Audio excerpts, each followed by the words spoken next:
నమస్తే, welcome to focus TV news. నేను తరంగిణి. ముందుగా బులెటిన్లో హెడ్లైన్స్ చూద్దాం.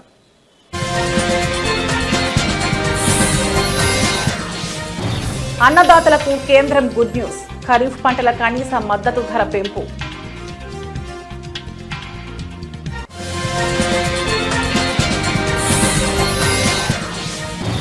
కేసీఆర్తో మరోసారి భేటీ అయిన హరీష్ రావు. పీసీ ఘోష్ కమిషన్ నోటీసులపై చర్చించిన నేతలు.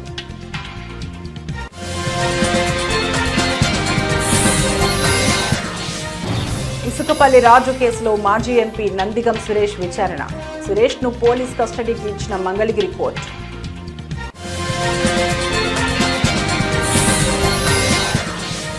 నకిలీ విత్తనాలు అమ్మితే కఠిన చర్యలు. కలెక్టర్ తేజస్ నందలాల్ పవర్ హెచ్చరిక.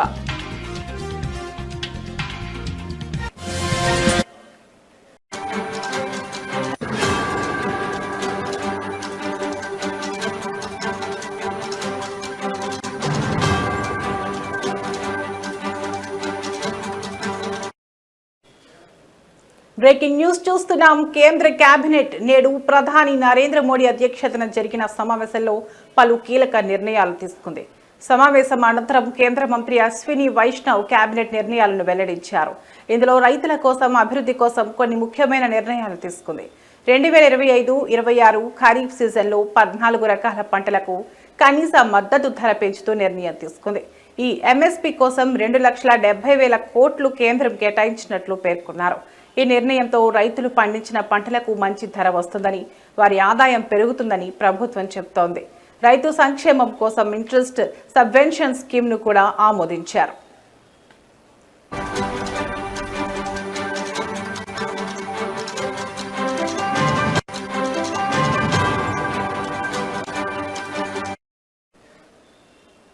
దీని ద్వారా రైతులు తీసుకునే రుణాలపై వడ్డీ రేట్లు తగ్గించి వారిపై ఆర్థిక భారం తగ్గించేలా చర్యలు తీసుకోనున్నారు. అలాగే ముఖ్యమైన 3 మార్గాలలో 4 లేన్ల రహదారుల నిర్మాణానికి కూడా కేబినెట్ ఆమోదం తెలిపింది. మహారాష్ట్రలోని వార్డా, బల్లార్షా, మధ్యప్రదేశ్లోని రత్లాం, నాగ్డా, ఆంధ్రప్రదేశ్లోని బద్వేల్, నెల్లూరు మధ్య 4 లేన్ల రహదారులు నిర్మిస్తారు. ఈ రహదారులు రవాణా సౌలభ్యం పెంచి ఆర్థిక అభివృద్ధికి దోహదం చేస్తాయని అశ్విని వైష్ణవ్ తెలియజేశారు. ఈ నిర్ణయాలు రైతులకు, సామాన్య ప్రజలకు ప్రయోజనం చేకూరుస్తాయని కేంద్రం భావిస్తోంది.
Breaking news.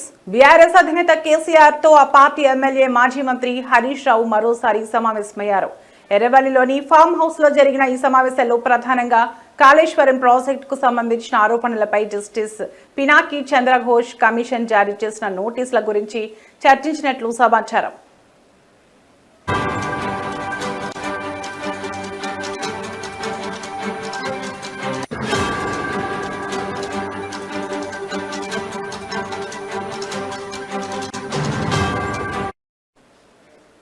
కాళేశ్వరం ప్రాజెక్టులో అవకతవకలు జరిగాయన్న ఆరోపణలపై విచారణ జరుపుతున్న జస్టిస్ పీసీ ఘోష్ కమిషన్ ఈ నెల 20న కేసీఆర్, హరీష్ రావులతో పాటు బీజేపీ ఎంపీ ఈటెల రాజేందర్ కు కూడా నోటీసులు పంపింది. 15 రోజుల్లోగా కమిషన్ ముందు హాజరు కావాలని ఆ నోటీసులో ఆదేశించింది. ఈ నేపథ్యంలో మే 22న హరీష్ రావు కేసీఆర్తో సుమారు 3.5 గంటల పాటు చర్చలు జరిపారు. ఈ నోటీసుల వల్ల తలెత్తే రాజకీయ చట్టపరమైన పరిణామాలపై వారు కూలంకషంగా చర్చించినట్లు తెలుస్తోంది. కమిషన్ ముందు హాజరు కావాలా లేక చట్టపరమైన చర్యలు తీసుకోవాలా అనే అంశంపై వారు సమాలోచనలు జరిపినట్లు బీఆర్ఎస్ వర్గాలు తెలిపాయి.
బ్రేకింగ్ న్యూస్ చూస్తున్నాం. టీడీపీ కార్యకర్త ఇసుకపల్లి రాజుకు సంబంధించిన కేసులో కీలక పరిణామం చోటు చేసుకుంది. ఈ కేసులో నిందితుడిగా ఉన్న వైసీపీ నేత మాజీ ఎంపీ నందిగం సురేష్ ను పోలీసులు ఈ రోజు కస్టడీలోకి తీసుకున్నారు. మంగళగిరి కోర్టు జారీ చేసిన ఆదేశాల ప్రకారం తుళ్లూరు పోలీసులు ఆయనను 3 రోజుల పాటు తమ కస్టడీలో ఉంచుకొని విచారించనున్నారు.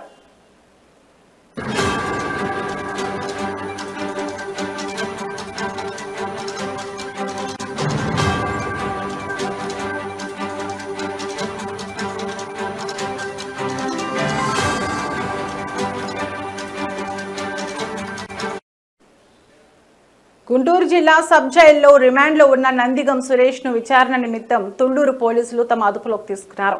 ఆయన్ను తుళ్లూరు పోలీస్ స్టేషన్ కు తరలించారు. రాబోయే 3 రోజుల పాటు లోతుగా ప్రశ్నించి ఆయన వాంగ్మూలాన్ని నమోదు చేయనున్నారు.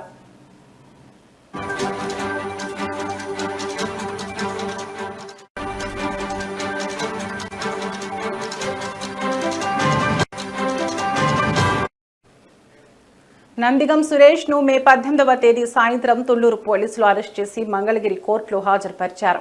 విచారణ అనంతరం న్యాయమూర్తి ఆయనకు జూన్ 2వ తేదీ వరకు రిమాండ్ విధించారు.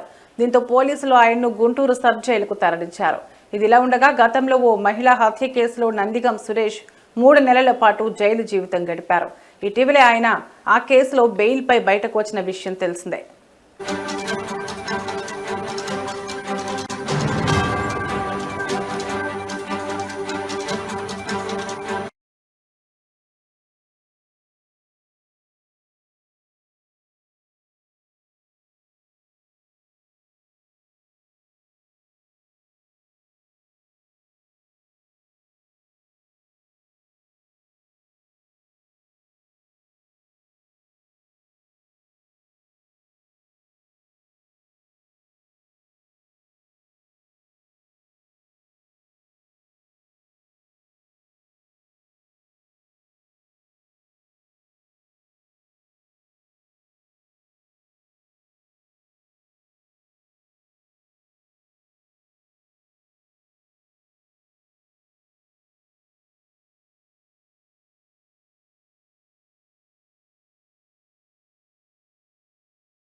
నిర్మల్ జిల్లా ముథోల్ మండలం బ్రాహ్మణగావ్ గ్రామంలో నూతనంగా నిర్మించిన గ్రామ పంచాయతీ భవనం ప్రారంభోత్సవం, పలు అభివృద్ధి పనుల శంకుస్థాపనల కార్యక్రమాల్లో మంత్రి పాల్గొన్నారు.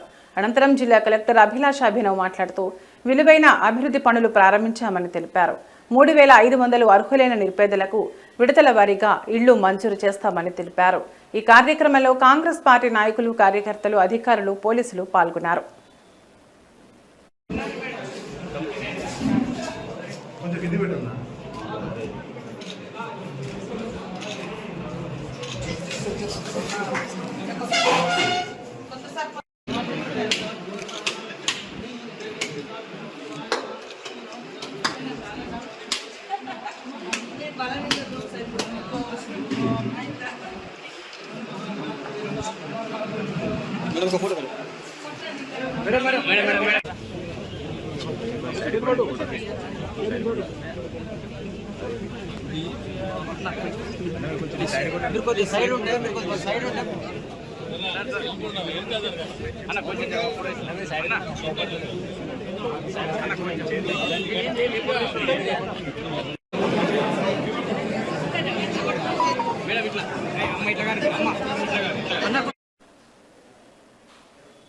కర్నూలు జిల్లా హొళగుంద మండల పరిధిలో ముద్దటమాగి మార్లమడికి సర్పంచ్ దొడ్డ వెంకప్ప ఆధ్వర్యంలో ఇసుక రీచ్ గురించి గ్రామాల ప్రజల అభిప్రాయ సేకరణ సమావేశం నిర్వహించారు.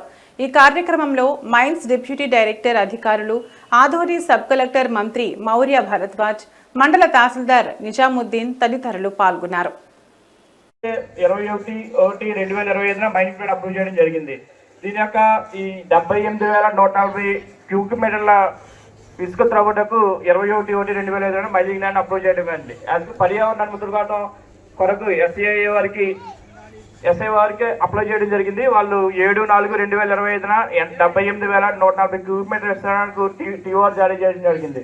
As for TOR EI notification 2006 ప్రకారం ఒక సీజన్ లో 3 months base line data collection జరిగింది. ఈ బేస్ లైన్ డేటా కలెక్షన్ వచ్చి జనవరి 2020 కిలోమీటర్ రేడియస్ ఉన్నాయి కాకుండా చిన్న యంత్రాలతో తవ్వి టెప్పర్లో రోడ్ చేయడం జరుగుతుంది. యాజ్ పర్ నామ్స్ ప్రకారం నకిలీ విత్తనాలు అమ్మితే విత్తన డీలర్లు, దుకాణదారులపై కఠిన చర్యలు తప్పవని సూర్యాపేట కలెక్టర్ తేజస్ నందలాల్ పవర్ అన్నారు. బుధవారం అరవపల్లి మండల కేంద్రంలోని మన గ్రోమోర్ సెంటర్ ఎరువుల దుకాణాన్ని కలెక్టర్ ఆకస్మిక తనిఖీ చేశారు. ఈ సందర్భంగా ఆయన మాట్లాడుతూ నాణ్యమైన ఎరువులు, విత్తనాలు రైతులకు అందించాలని, రైతులకు వానాకాలం సీజన్కి సరిపడా ఎరువులు, విత్తనాలను అందుబాటులో ఉంచాలని వ్యవసాయ అధికారులకు సూచించారు. అలాగే రైతులు ఏ పత్తి విత్తనాలపై ఆసక్తి చూపిస్తున్నారనే విషయాన్ని ఆరా తీశారు. ఫీల్డ్ విజిట్స్ చేయడం జరిగింది. ప్రత్యేకంగా జిల్లాలో వరి కానీ, పత్తి కానీ, అదేవిధంగా ఫర్టిలైజర్ అవైలబిలిటీ చాలా ప్రత్యేకంగా చెక్ చేసి అది సఫిషియెంట్ క్వాంటిటీలో అవైలబుల్ ఉన్నది. ప్రత్యేకంగా మనకి ఆథరైజ్డ్ డీలర్స్ ద్వారా, అదేవిధంగా ఫర్టిలైజర్ డిస్ట్రిబ్యూటర్స్ ద్వారా ఈపాస్ మెషిన్ ద్వారానే ఫర్టిలైజర్స్ తీసుకోవాలని కోరుతూ ఉన్నాం. అదేవిధంగా కల్తీ విత్తనాలకి దూరంగా ఉంటూ ఎక్కడ కూడా స్పూరియస్ సీడ్స్ తీసుకోకుండా మనకి ఆథరైజ్డ్ డీలర్స్ నుంచి క్వాలిటీ సీడ్స్ తీసుకోవాలని ప్రత్యేకంగా రైతులు కోరుతూ ఉన్నాం. అదేవిధంగా జిల్లా వ్యాప్తంగా మండల వారీగా మనకి ఎన్ఫోర్స్మెంట్ కోసం మనం టాస్క్ ఫోర్స్ ఏర్పాటు చేసి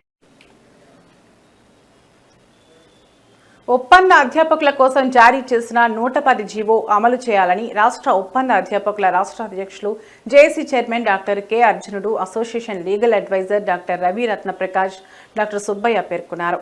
కాకినాడ జిల్లా జేఎన్టీయూలో ఒప్పంద అధ్యాపకుల సమస్యలపై వీసీ ప్రసాద్ను రాష్ట్ర ఒప్పంద అధ్యాపకుల జేఏసీ సభ్యులు కలిసి వినతిపత్రం అందజేశారు. తమ సమస్యలపై బీసీ సానుకూలంగా స్పందించారని, సమస్యలు పరిష్కరించే విధంగా చర్యలు తీసుకుంటారని వీసీ హామీ ఇచ్చారన్నారు. ఈ సందర్భంగా మాట్లాడుతూ ఒప్పంద అధ్యాపకులకు జీవో నెంబర్ 110 ప్రకారం ఇంక్రిమెంట్లు అమలు చేయాలని డిమాండ్ చేశారు.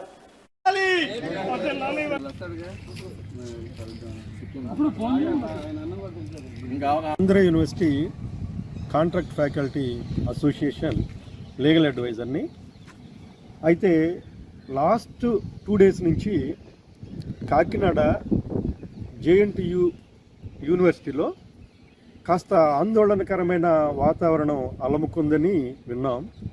దాంతో మా ప్రెసిడెంట్ గారు దగ్గరున్న 4 యూనివర్సిటీస్కి ఇన్ఫామ్ చేసి రమ్మని చెప్తే, అలాగే నన్న యూనివర్సిటీ నుంచి, డాక్టర్ బిఆర్ అంబేద్కర్ యూనివర్సిటీ నుంచి, ముఖ్యంగా ఆంధ్ర యూనివర్సిటీ నుంచి, అసోసియేషన్స్ నుంచి చాలామంది వచ్చాం అక్కడికి. కానీ ఇక్కడ చాలా ఉద్రిక్తంగా ఆందోళనగా ఉంది అని చెప్తే మేము భయాందోళనకి గురయ్యాము. కానీ ఇక్కడికి వచ్చిన తర్వాత మా అసోసియేషన్ ప్రెసిడెంట్ అర్జున్ గారు, మేము కలిసి వీసీ గారితో మాట్లాడితే ఆయన తీరుతెన్నులను బట్టి చూస్తే సవ్యంగానే ఉంది, బాగానే ఉంది అన్నట్టుగా అనిపించింది. అయితే మా ప్రధాన డిమాండ్ ఏంటంటే, సార్ మరి మీరు 15 డేస్ అని ఇప్పుడున్నట్టు. స్వర్గీయ నందమూరి తారక రామారావు 102వ జయంతిని కాకినాడ జిల్లాలో నిర్వహించారు. ఈ కార్యక్రమానికి ముఖ్య అతిథిగా శాసనసభ్యులు వనమాడి కొండబాబు హాజరయ్యారు. జిల్లా తెలుగుదేశం పార్టీ కార్యాలయం, జిల్లా పరిషత్ సెంటర్ నందు ఎన్టీఆర్ విగ్రహానికి తెలుగుదేశం పార్టీ శ్రేణులు పూలమాలలు వేసి నివాళులు అర్పించారు. అనంతరం గవర్నమెంట్ జనరల్ హాస్పిటల్ జీజీహెచ్ నందు పెద్ద ఎత్తున పేదలకు అన్నదాన కార్యక్రమం నిర్వహించారు. స్వర్గీయ నందమూరి తారక రామారావుని జేఎన్టీయూ స్వర్గీయ నందమూరి తారక రామారావుని టీఎన్టీయూసీ జిల్లా అధ్యక్షులు గదుల సాయిబాబా, అగ్నికుల క్షత్రియ కార్పొరేషన్ డైరెక్టర్ పంతాడి రాజు, మాజీ కార్పొరేటర్ పలివల రవి, అనంతకుమార్ పేర్కొన్నారు. ఈ కార్యక్రమంలో చింతా పేర్రాజు, గుజ్జు లక్ష్మణరావు, బొబ్బిలి గోవిందు, టీడీపీ నాయకులు పాల్గొన్నారు.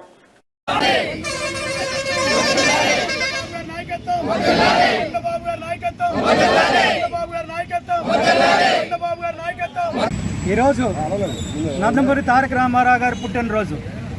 ఈ పుట్టినరోజు అంటే ఆంధ్రప్రదేశ్లో ఉన్న ప్రతి ఒక్కరికి కూడా పండుగ రోజు. ఎందుచేతంటే ఆంధ్రుల యొక్క గౌరవాన్ని, మర్యాదని, ఆంధ్ర యొక్క అభివృద్ధిని కూడా దిశని నిర్ణయించినటువంటి వ్యక్తి, ఏకైక వ్యక్తి ఎన్టీ రామారావు గారు. ఆయన ఈరోజు 102వ పుట్టినరోజు పూర్తయి 103వ పుట్టినరోజుకి అడుగుపెట్టారు. ఈరోజు మేమందరం కూడా తెలుగుదేశం పార్టీ కార్యకర్తలు, నాయకులు అందరూ కూడా పండుగ రోజు పండుగ వాతావరణం జరుపుకుంటున్నాం. అదేవిధంగా మహానాడికి మా నాయకులైనటువంటి స్థానిక శాసనసభ్యులు వనమాడి వెంకటేశ్వరరావు గారు, కొండబాబు గారు మహానాడికి వెళ్ళడం జరిగింది. ఆయన మహానాడికి వెళ్ళిన తర్వాత తెలుగుదేశం పార్టీ ఎవరైతే ఇవి ఇప్పటివరకు ఉన్న బులెటిన్ అప్డేట్స్. మరో బులెటిన్లో మళ్ళీ కలుద్దాం. నమస్తే.